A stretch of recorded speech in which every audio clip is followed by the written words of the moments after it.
Welcome. This is Onside with me, Joshua Holotu. It's great to be here again. Now, and then you be because, like I always say, so many things happening on the transfer market, and I have to bring you all the updates here on side with me. So, thank you. If you just joined me, thank you so much for coming back. For the new subscribers, thank you for joining. Thank you for subscribing. Thank you for patronizing my page, my platform, and also my analysis, and for watching and also contributing as much as possible. And also, if you are a returning viewer, thank you so much for coming back to enjoy my analysis. So many things are happening on the transfer window. I'm going to bring you the quick update, and then we're going to go into the details. So we have Savinho and Omar Mamouche, both of Manchester City, linked with a move to Tottenham Hotspur to go and join Roberto De Zerbi's team. Now, Nyamana Air Coswo is very juicy because Tottenham Hotspur have already done some good business in this market already, but it looks like they want to go back and do some more, spend some more cash. They didn't go anywhere than Manchester City. Talks are progressing with Savinho, but Mamouche has just been introduced into the mix. So we'll give you more updates concerning that. Then we also have Tijani Reinders. He moved from Manchester City. He's going to Al Qadsiya. The deal was a total 51 million pounds, and that has been completed as I speak. Then we also have Nico Gonzalez. He's linked to Newcastle United from Manchester City, and that should be a very good deal for Team IFN Air Newcastle United, who are trying to rebuild under their new coach, Matthias Heisler. And it's very good business if you ask me, because Nico Gonzalez has not really had his feet in the ground at Manchester City, and a move to Newcastle may guarantee him some playing time, and he could become very competitive in that team as well. Then we also have the big news that came in yesterday. Abranti friend Carlos Noom Quomah Baleba, he's moving from Brighton and Hove Albion to Manchester United for something around £60 million, which is a huge good news for Team My Friend at Manchester United, because I think a season or two ago, they were linked to the same player for about £100 million, and they were forced to go back because Nasser Sikana was £3 for Abrantiano. But as we speak, United are trying to complete deal for Abrantiano for something around £60 million. It was broken yesterday. That news was broken to us yesterday, and I'm pretty sure said by now, the talks are in progress and the deal will be signed as soon as possible for Team My Friend Manchester United to also get their new central midfielder. I'm giving you a breakdown on that particular player, and you'll get more to understand. Now, Ezri Konsa. Our brand here, friend Ezri Konsa, he was a very good player for Team My Friend in England at the FIFA World Cup under Thomas Tuchel. Today, we're completing the move from Team My Friend Aston Villa to Arsenal, and I'm going to bring you all the scoop concerning that particular transfer, because this is a transformative defender who comes into Arteta's setup and helps them to be more competitive, getting them closer to the Premier League title. And I've already said it. Say Arsenal will defend their title. I've done my top 4 predictions. I'll bring them to you perhaps before we leave on today's episode of the Onside show that we are doing here. But also, one would have asked, does Ezri Konsa come in to replace just the injured Saliba, or does he offer more depth to our Arsenal team? No, I'll bring you some analysis on that, and then we can get to understand the whole situation. Now, Tosin Adarabioyo is being linked from Chelsea to Team My Friend Aston Villa to replace Ezri Konsa, as say, Free Villa, Arsenal. So, I mean, for those who don't really know, Tosin Adarabioyo is currently surplus to requirements at Chelsea Football Club. And as we speak, he's one of the 4 players that are training aside from the main team at Chelsea Football Club. Don't forget, said the bomb squad that existed at Chelsea Football Club some years ago, perhaps even last season, there was a bomb squad, does not exist anymore. But Xabi Alonso has made it clear to a couple of players, say they are not part of his plans. And these players are being actively put on the market to resolve their future. So it looks like in the next few days, a couple of them could leave, including Tosin Adarabioyo. He could leave to Team IFN Air Aston Villa to go and replace the brand IFN Air Ezri Konsa. So we'll give you more updates on that. Now, Zion Suzuki, the standout goalkeeper for Team IFN Air Japan at the FIFA World Cup, he has moved from FC Parma in the Italian Serie A. He's going to Aston Villa. He's completed that deal. Yesterday, I brought you a video on my Facebook wall about how he was speaking Japanese to just, warm the fans into the fact that he has arrived. And that was after his move to PSG collapsed for something around 35 million euros. And I'll tell you why that deal collapsed, because PSG at some point could not come to an agreement on how much a certain, amount was going to be paid for, I think, in terms of agent fees. But I'll give you the full scoop on that here on site, and I'll tell you why that deal couldn't materialize. And it was aborted, and Aston Villa quickly stepped into the mix, which means that Emiliano Martinez's future is in doubt at Aston Villa, and he was linked potentially to Chelsea yesterday. I saw that news. I even didn't give it to you. I'll try and see if I can get some scoop on it and give it to you on my Facebook wall later today. Now, Yedisa Nkomah Baleba. Then we also have Matteo Ruggeri. He moved from Team friend Atletico Madrid. He's also come to Aston Villa. So Aston Villa has done some good business in the market so far.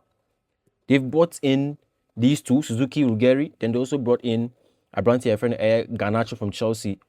So it tells you that yes, even though there are some outgoings, the incomings are also going to be very, very good for them to help them to remain competitive, because they're also going to play in Europe and they need some squad depth over there. So that's some good business for Team my friend Aston Villa. Then we also have Oli Watkins. He's actively linked to Team my friend Al Hilal, and I had some reservations about Sadio, because if say young fan say Oli Watkins if free Aston Villa now, I'm thinking about who's going to score their goals for them. And even in terms of chance creation, because now they've lost a branch of Morgan Rogers to Chelsea. Now they're going to lose Oli Watkins as well.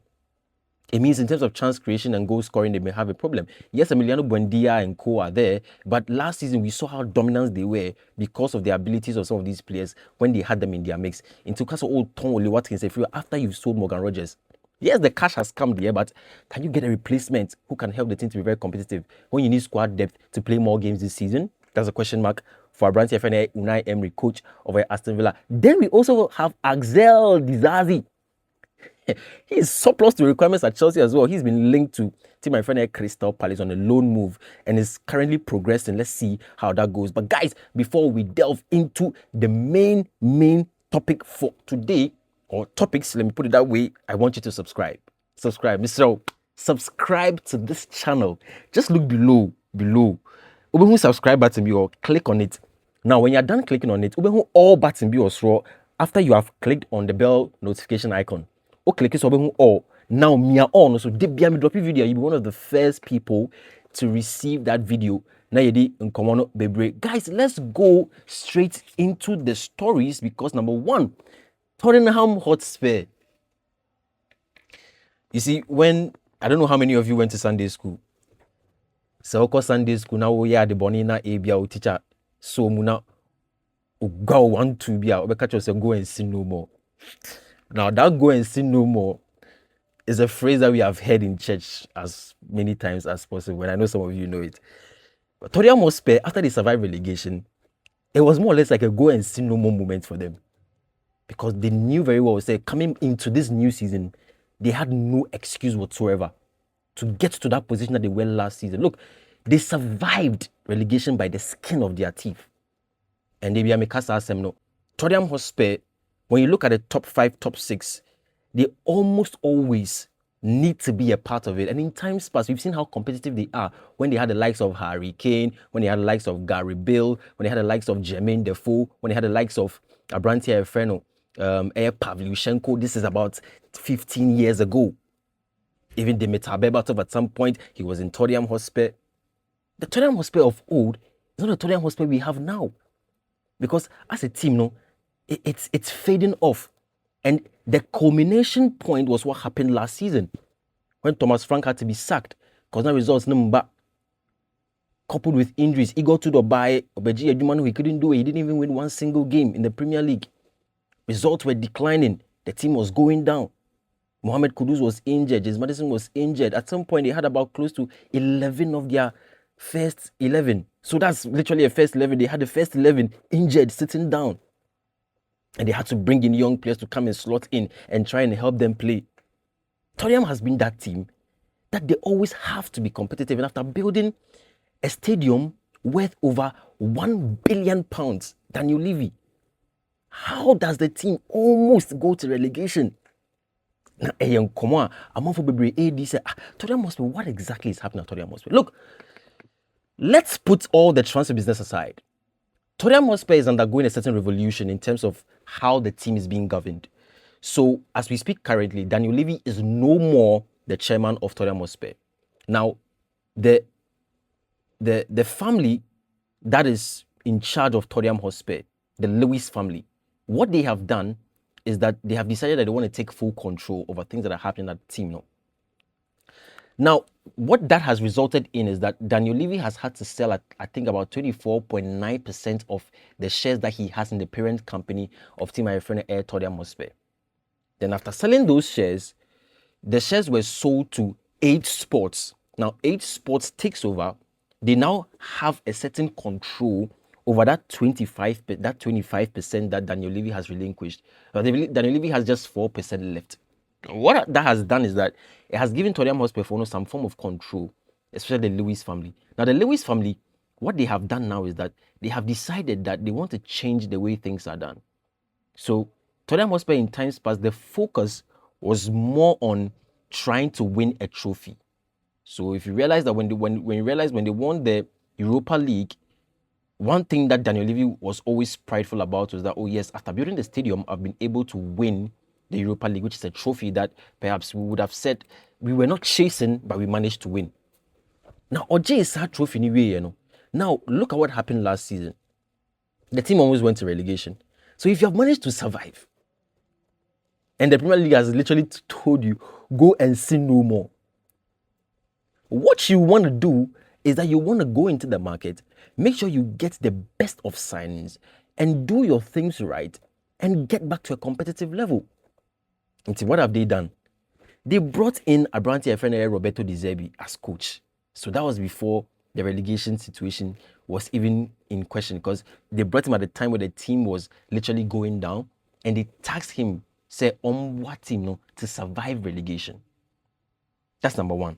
Number two, after the team survived relegation, what then is the plan, the philosophy of Abranti FNA Roberto De Zerbi, and how can he rescue this team? It's all about the philosophy Abranti today about. Because when you look at Tottenham Hotspur very carefully, there's a certain thing that Roberto De Zerbi wants to do that is very important to him. And if he's able to do those things, it sets the tone for the survival of Team Ayefreno Air Tottenham Hotspur for a really long time. Now, Roberto De Zerbi is on record to have stated how he likes his team to play. In Tosha, his team assess the defensive conditions that their opponents set for them and look to respond in a way that generates the maximum advantage. So, ordinarily, when you watch even Brighton and Hove Albion play under Roberto De Zerbi, what they were very good at was capitalizing on the weaknesses of teams. When the team has the ball, he is not in a rush to take the ball away from you. So he assesses what the team is trying to do. Then he allows his players to read the game. Then if they find a way to pounce on them and utilize their weaknesses, then he can get that mechanism to be able to score goals and win games. So if a team starts off to play from the back, you don't get Roberto De Zerbi instantly pressing forward through his team to win the ball. What he's trying to do is to assess the situation. If the team decides that, okay, we want to go long, then he finds a way to attack those options. We all know the kind of manager he will look at Brighton and Hove Albion. Instruction-wise, look, he gets his team to perform at a certain level. And that is how De Zerbi has been playing his game. So when you look at the business he's doing in the transfer market now, what he said, no, there's something about it. He has gone for Sandro Tonali, £100 million from Team My Friend Newcastle. Matthias Fernandes, about £85 million from Team My Friend West Ham United, relegation. Then he's gone for Paul Van Hecker, £52 million from Brighton and Hove Albion. Then you look at the players that he has sold. Just Spence for around 35 million euros. Look at Abranti Ayefreno, Kuti Remoro, who was a club captain. Also around 41 million pounds or so. And his number one goalkeeper last season, Vicario, he's also left the team. So it just tells you that, look, Tottenham Hotspur are in the market not to impress anybody, but they know that go and sin no more that Premier League told them last season, and they survived. They cannot mess it up this time around. They cannot, in any uncertain terms, get to a point where they are struggling, and it looks like if they lose one more game or they concede one more goal, they are going down.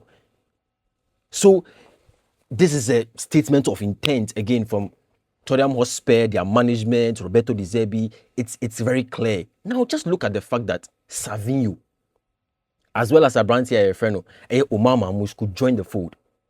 Not forgetting that Cody Gakpo is also linked to the Hotspur. He wants to move actually. Unyaya Obifio Liverpool. And Liverpool don't want anything less than £72 million for the player. So it means Tottenham Hotspur, if they have to go for the player, they would have to spend. But Omar Mamouche, as well as Savinho, for Savinho, it was quite clear that the player wanted to move from City to Tottenham Hotspur. And it's nothing below £85 million as our player with Man City. £85 million. If it's a deal that Tottenham Hotspur are not able to complete, look, it makes their squad super competitive. Because it means the problem of chance creation and a team last season would have been fixed. Then when you look at the back four, the back three, that perhaps Roberto Eusebio is going to play, you're going to have Mickey van der Ven, you're going to have Paul van Hecke over there. Then the double pivot role that was super, super important to him, you have Sandro Tonali in there, you have Matias Fernandes playing in there. Then the attack, now he becomes sport for choice. Because James Maddison is there, Mohamed Kudus is there. If he brings Omar Mamouche and Savinho, wide options, so much intent, so much directness, they both give the team a lot of edge going forward. And if he keeps Dominic Solanke and Richarlison in the team, then it means that the attack is complete. And I don't think that this team goes a full season without participating or being included in the top 5. Meaning, Tottenham Hotspur, after all these deals, they need to be in the top 5. So, good business for Roberto De Zerbi in the team, and I really wish them well. See how they perform, but they're not part of my top 4. Okay, guys, Ezri Konsa. Let's discuss Ezri Konsa quickly. Ezri Konsa is that player, when I look at him, the technical ability is what really draws me to him.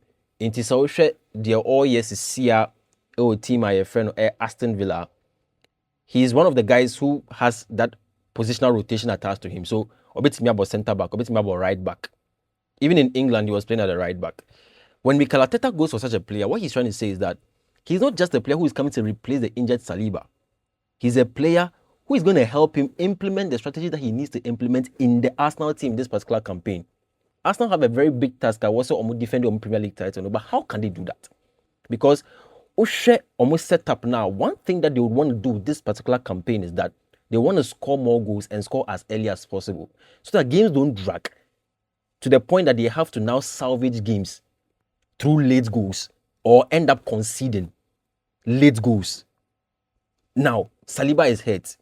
Gabriel Magalhaes is there. Who partners Gabriel Magalhaes in that defense? Mosquera did in the Community Shield. I assure you, Man City boy. But you see, when Ezri Konsa steps in, one thing he does is that he doesn't give you just that centre-back role.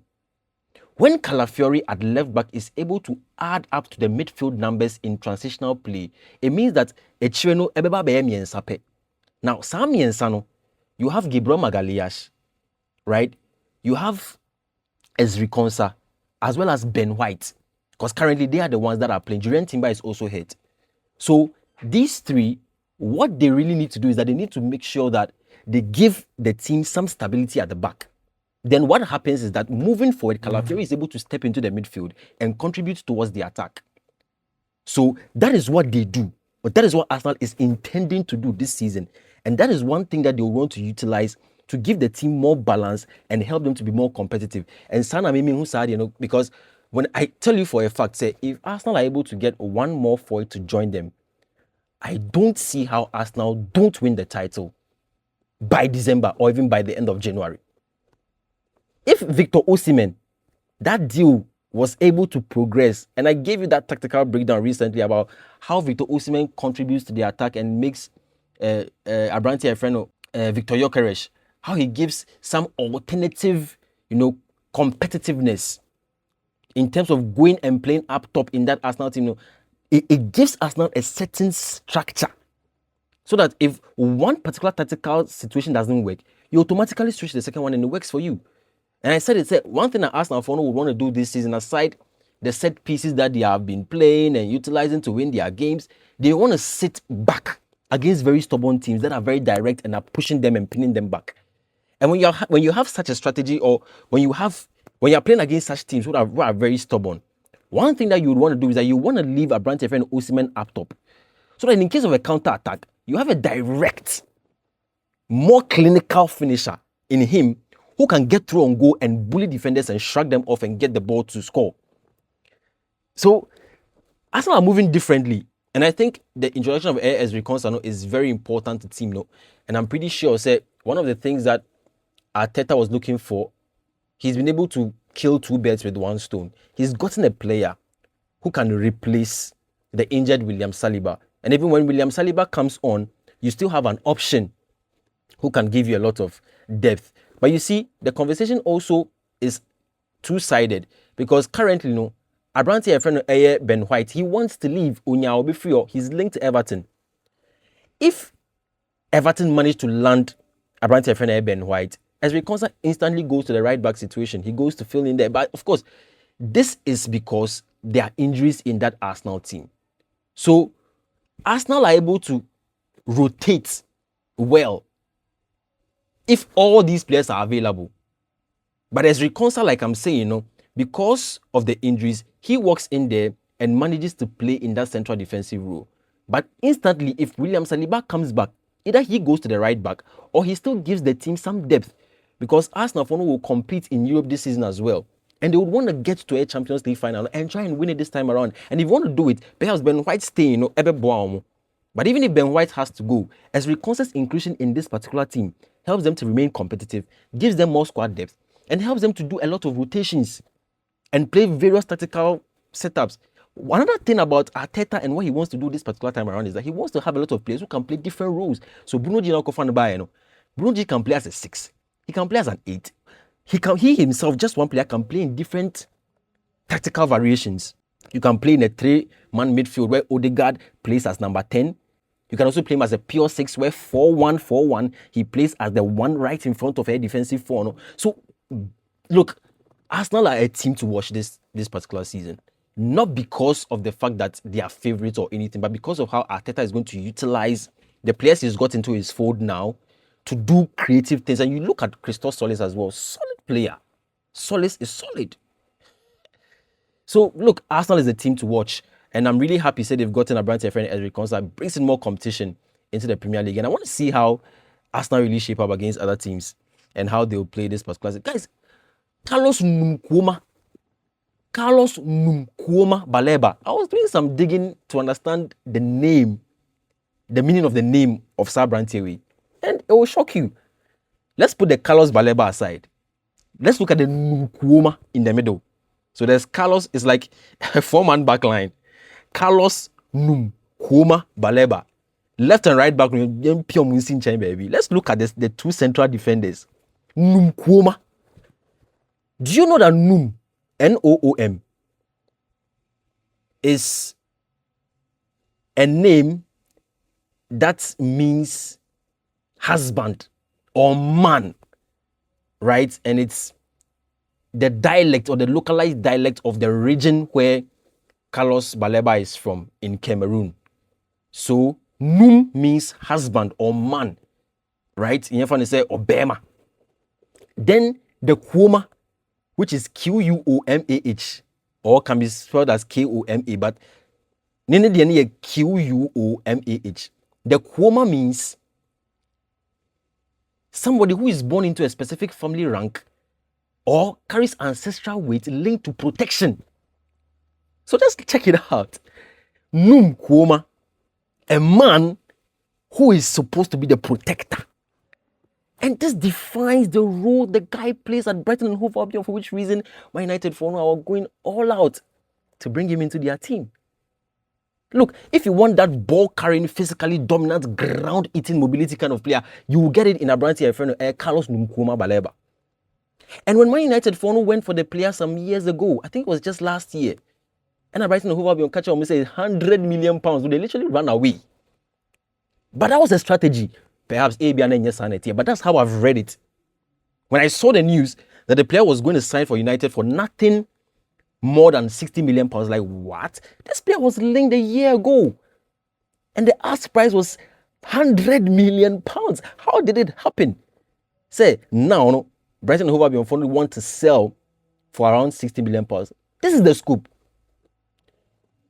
Look, United for aside the very smartness that they used in this particular transfer, playing the long game and waiting for the player at such a pivotal moment as this, I also think that when the transfer news broke out, saying player and the player was going to cost them £100 million, one thing that it might have done was say it put pressure on Abrante.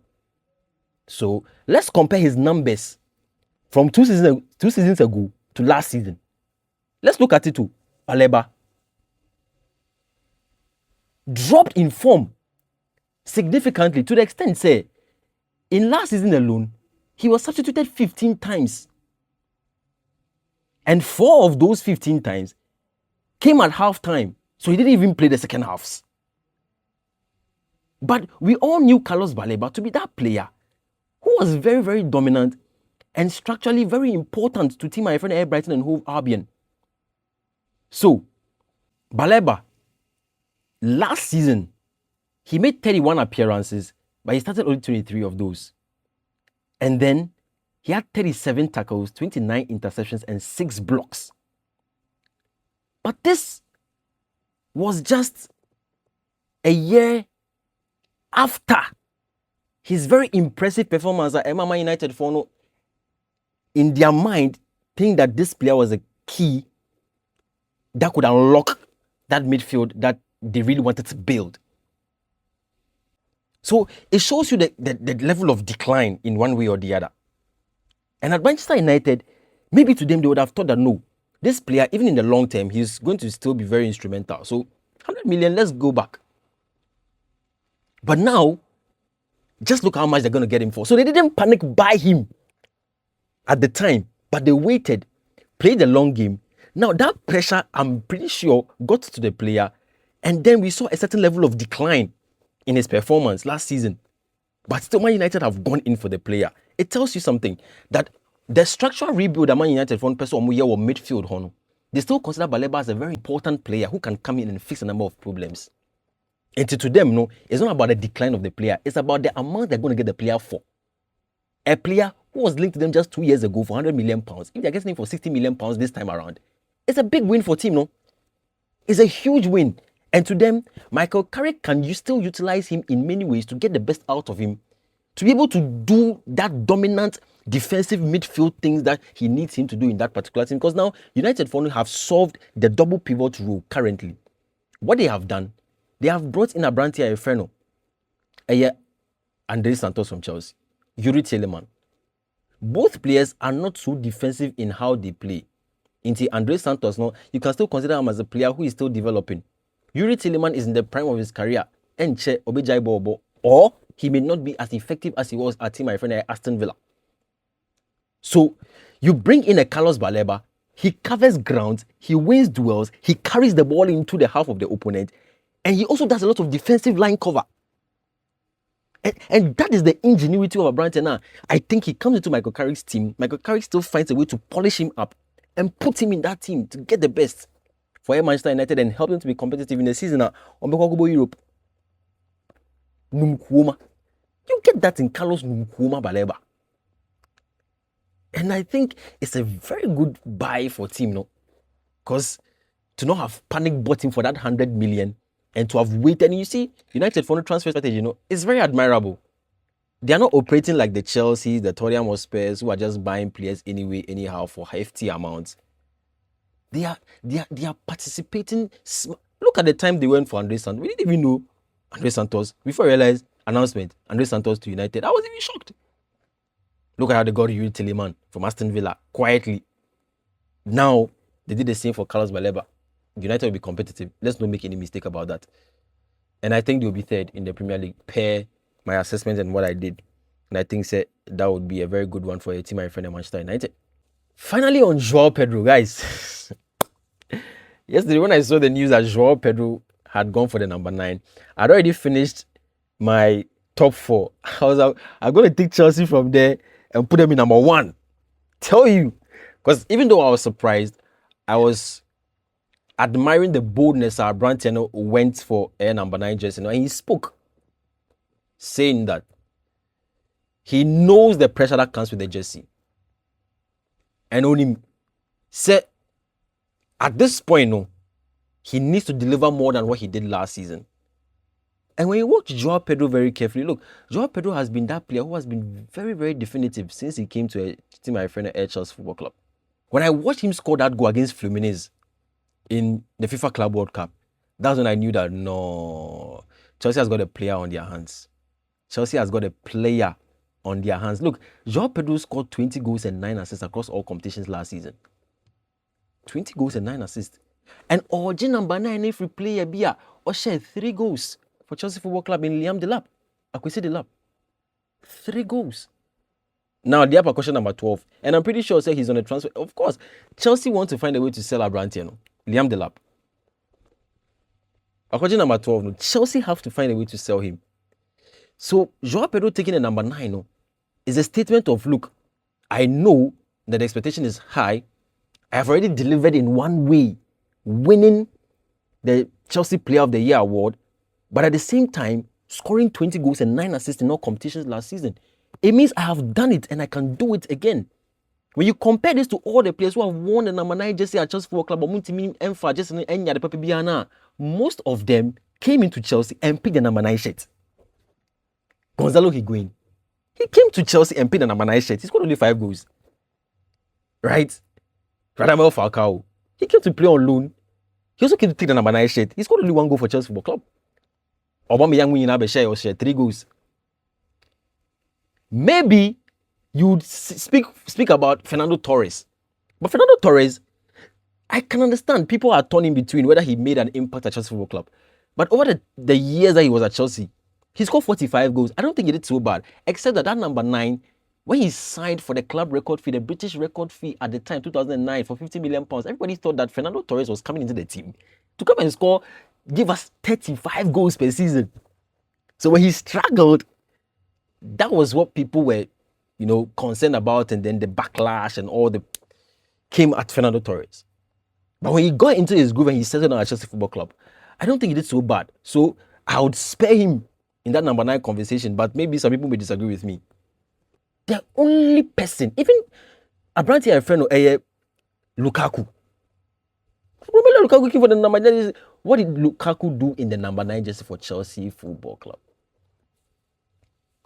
The only person I can say that he took the number 9 jersey and really played well and did well and pushed hard and showed us that this is what I can also do if you give me the responsibility to do that was Tammy Abraham. Tammy Abraham. He played 79 times for Chelsea Football Club. He scored 30 goals in the number 9 jersey. So, guys, look, the number 9, maybe people will say it's a curse jersey. Maybe it's not about the players who wear the jersey. It's about the system that governed the players who wore the jersey. Look at the players I've mentioned. They all came, the expectations were high. They came to where they didn't perform because there was pressure. But João Pedro, he acknowledges that there's already pressure. But he knows that, no, I have to, because I've done it before. I just remember the story of Abranti and Alvaro Morata. He also won the number 9. Now, do you know what happened? Alvaro Morata said that when he was going for the number 9 jersey, people told him, his teammates told him that, Masa, just now walk off on Masa, just know. And he cares, though. We are sure so open. He wore it. And then later he became depressed because now there was more or less I told you so happening in there. He didn't sit up. To say that pressure no, but he was ready to take on the pressure on himself. He couldn't handle it. Alvaro Morata. So it's a case study of not just necessarily the shirt being cursed, but the system. The curse of Chelsea right now has been the change in managers. They be any assistant manager, but that's the real case. It's the system, not the jersey. So João Pedro, I wish him all the best, and I pretty much hope that he can prove this theory that I'm creating right, because I think that is what it is. The shirt is not cursed. The players themselves are not cursed. It is the system that makes the players wear the jersey that is cursed. Because some of the players who came to wear number 9 at Chelsea, they had no business coming to Chelsea at the time they came. They were just buys that perhaps we thought that was going to solve a problem because we needed goal scorers. Aubameyang, I don't think he needed to come to Chelsea at the time he came. Higuain, Falcao, They always, some of them even came to play on loan. I think another player who came to Chelsea and won number 9, I don't know if Alexander Pato won number 9. Guys, remind me, did Alexander Pato wear number 9? I don't remember. But let me know in the comments if Alexander Pato won number 9. But I hope you understand what I'm saying. Guys, this has been Onside with me, Joshua Hollow. I have a couple of videos to bring to you, right? I'm going to do my official Premier League preview video where I'll tell you about what I think is going to happen this season. What I think should be the highlights or how the teams are going to perform. Then I'll also give you a video about my top 4. And I've already done the list, but I'm going to break it down how I think the teams are going to shape up, those top 4 teams. Then I'll also do another video and tell you about the players who are going to be standout players in this particular season. And then Nyema Ombeye. But before I bring all those videos, I really wish and hope that you subscribe to this channel. Turn on the post notifications. Debbie, I'm dropping video. Be one of the first people to receive an Noom Quomah Baleba. Until I come your way again, I'll see you in the next one.